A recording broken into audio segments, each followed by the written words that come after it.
Hello students, आज का जो हमारा टॉपिक है वो है ईथर, राइट। तो मान लो ये जो है एक यूनिवर्स है, right. All of this thing is a universe. और इस यूनिवर्स में जो है ये हेवनली बॉडीज हैं जो कि डिफरेंट डायरेक्शंस में डिफरेंट वेलोसिटीज से मूव कर रही है, राइट। कोई बॉडी इधर जा रही है, कोई इधर जा रही है, कोई इधर जा रही है, राइट।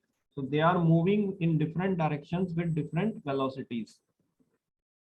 Now इन bodies के बीच में जो ये वैक्यूम है स्पेस में, राइट, जिसे हमने ये शेडेड पोर्शन किया हुआ है, anything in between the bodies, ये वैक्यूम जो है वो ईथर होता है, राइट। तो ईथर जो है वो सारी स्पेस है बॉडीज के बीच में जिसकी कोई केमिस्ट्री डिफाइंड नहीं होती है। वी डोंट नो कि ये ईथर है क्या। ना तो हम ये कह सकते कि ये सॉलिड है, ना हम ये कह सकते हैं कि ये गैस है, ना हम ये कह सकते हैं कि ये लिक्विड है।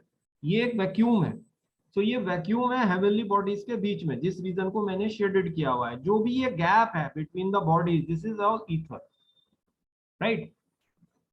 सो हम ये कह सकते हैं कि हमारा जो यूनिवर्स है, राइट, वो ईथर और हेवनली बॉडीज का सम है। What ever is in the universe is either heavenly bodies. ये हेवनली बॉडीज प्लैनेट्स हैं, स्टार्स हैं, एस्ट्रॉइड्स हैं, मीटियोर्स हैं, मीटेओराइट्स हैं, कॉमेट्स हैं, कुछ भी हैं, राइट। और उन सबके बीच में एक वैक्यूम और स्पेस जिसे हम ईथर कहते हैं, राइट। तो इन दोनों का जो सम है वो एक्चुअली हमारा यूनिवर्स है। क्लियर है बात? तो इनिशियली ये माना गया कि ये जो हमारा ईथर है ये रेस्ट पर है। So I consider this entirely on rest, और मैंने इसको एक रेस्ट फ्रेम मान लिया है, एक एब्सोल्यूट फ्रेम मान लिया है, जिसके रेफरेंस में मैं हर हेवनली बॉडी के मोशन को स्टडी कर सकता हूँ। सो ये हमारी फिजिक्स है 1887 से पहले की, जब तक माइकलसन एंड मोर्ले एक्सपेरिमेंट नहीं हुआ था, राइट। तब तक ये माना जाता था कि ये जो ईथर है हेवनली बॉडीज के बीच की, जो ये वैक्यूम है, ये स्टेशनरी है, ये स्थिर है, और बाकी हेवनली बॉडीज के मोशन को हम इसके रिलेटिव स्टडी कर सकते हैं। क्लियर है बात को? तो अगर ऐसा केस फिजिक्स में है होता, हालांकि एक्चुअली केस ऐसा नहीं है, क्योंकि माइकलसन एंड मोर्ले के एक्सपेरिमेंट के बाद ये प्रूव होगा कि ये ईथर मूविंग है, ये ईथर ट्रेवल कर रहा है, ये ईथर चल रहा है, और ये अपने साथ सब वस्तुओं को लेकर चल रहा है, और इस तरह से चल रहा है कि हेवनली बॉडीज और इस ईथर में कोई भी रिलेटिव मोशन नहीं है, यानी कि ये सब हेवनली बॉडीज ईथर के साथ चल रही है।